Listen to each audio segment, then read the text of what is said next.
Cluster bomb ऐसे launch होता है और फिर अपने टारगेट के ऊपर ऐसे फटता है। बड़े बड़े धमाकों के बीच यूक्रेन के युद्ध में क्लस्टर बम की एंट्री हो चुकी है। जब से बाइडेन ने ज़ेलेंस्की को क्लस्टर बम का तोहफा भेजा है, उसके बाद रूस के तेवर देखने वाले हैं, क्योंकि अब पुतिन ने दिखा दिया अपने क्लस्टर बम का गोदाम।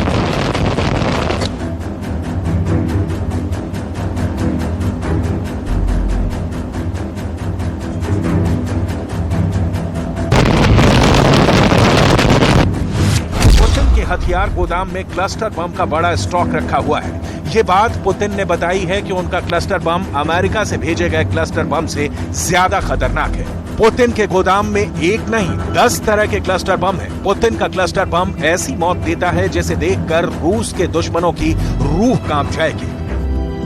पुतिन ने बहुत साफ साफ शब्दों में कह दिया है कि उनके पास क्लस्टर बम का गोदाम भरा पड़ा है। ये बम रूस ने नाटो के लिए तैयार रखे हुए थे, लेकिन अब ज़ेलेंस्की को अमेरिका से क्लस्टर बम मिलने के बाद पुतिन इस गोदाम का दरवाजा खोलने पर मजबूर हो गए।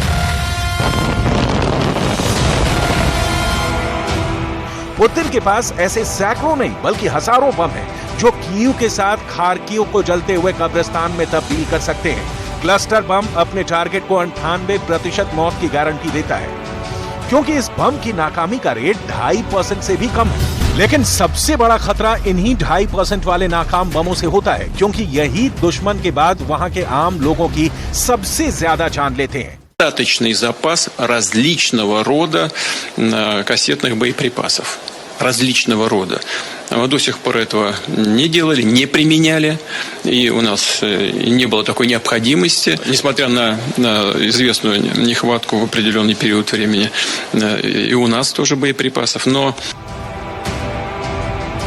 पुतिन बता रहे हैं कि उनके क्लस्टर बम किसी से कम नहीं, बस इन्हें इस्तेमाल करने की अभी नीयत है। पुतिन के मुताबिक रूस के पास कई तरह के क्लस्टर बम हैं, रूस ने इनको इस्तेमाल नहीं किया है। यूक्रेन में युद्ध के दौरान जब बम गोला बारूद कम भी पड़ गया, तब भी क्लस्टर बम इस्तेमाल नहीं किए गए।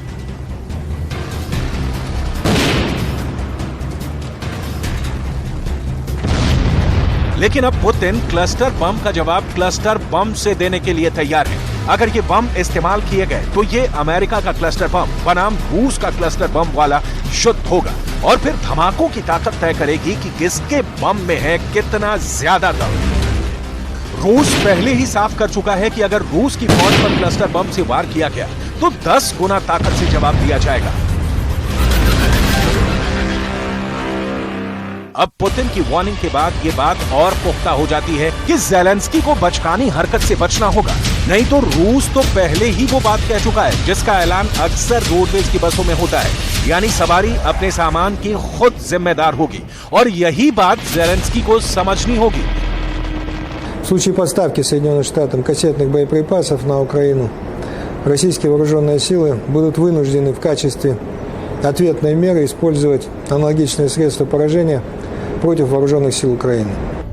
पुतिन के रक्षा मंत्री सर्गेई शोइगु ने भी वही बात दोहराई है जो उनके कमांडर इन चीफ का आदेश है, यानी क्लस्टर बम पर पुतिन का फोकस साफ है, वो किसी भी उलझन में नहीं है, और इस पर वो बाइडेन को भी सबक सिखाना चाहते हैं। क्लस्टर बम बहुत ही खतरनाक हथियार माना जाता है। क्लस्टर बम पर 120 से ज्यादा देशों ने पाबंदी लगाई हुई है। इसकी बड़ी वजह समझने के लिए आपको क्लस्टर बम को समझना होगा। ये एक ऐसा बम होता है जिसके अंदर सैकड़ों छोटे छोटे बम होते हैं। ये अपने टारगेट के ऊपर एक निश्चित ऊंचाई पर खुल जाता है।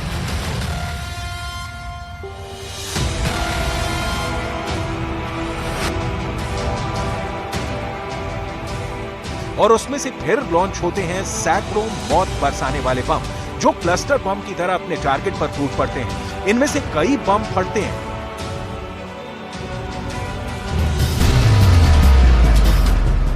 तो कई बिना फटे जमीन पर रह जाते हैं, और यही वजह है कि युद्ध खत्म होने के बाद ये लावारिस बम आम लोगों के लिए खतरा बन जाते हैं। इसीलिए दुनिया में क्लस्टर बम के खिलाफ एक आम राय है। हालांकि जो अमेरिका क्लस्टर बम का विरोधी है, वही अब यूक्रेन को ये बम सप्लाई कर रहा है।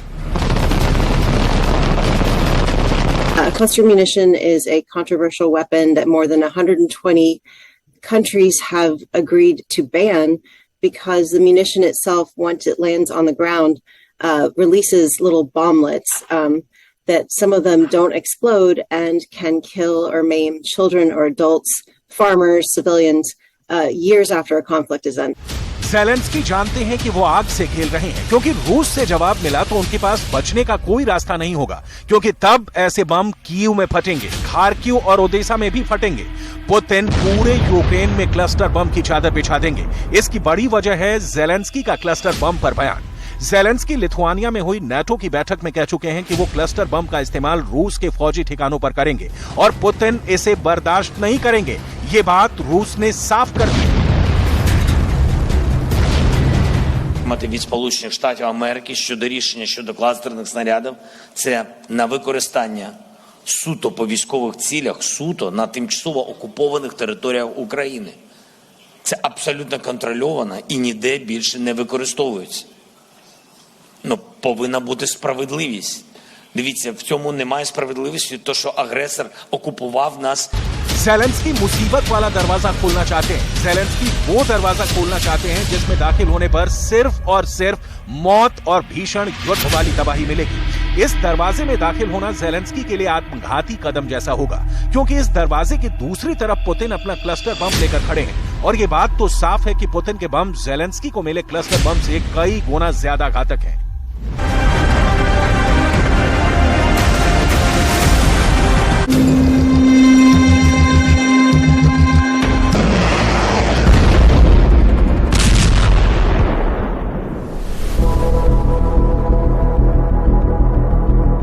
पुतिन के पास कमांडर्स की कमी नहीं है। पुतिन के पास सेनापतियों की एक लंबी लिस्ट है।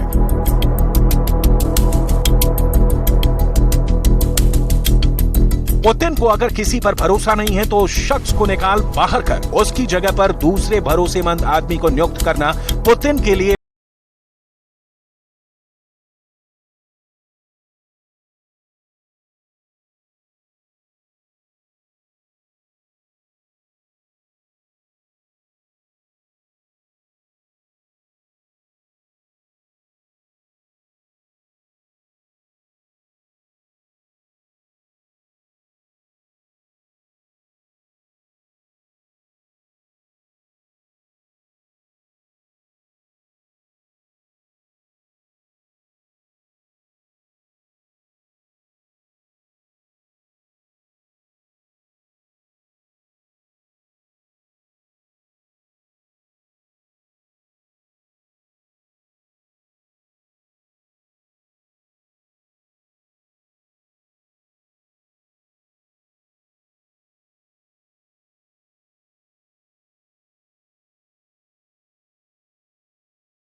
के काम करने के लिए उन्हें कई ऑप्शंस दिए थे।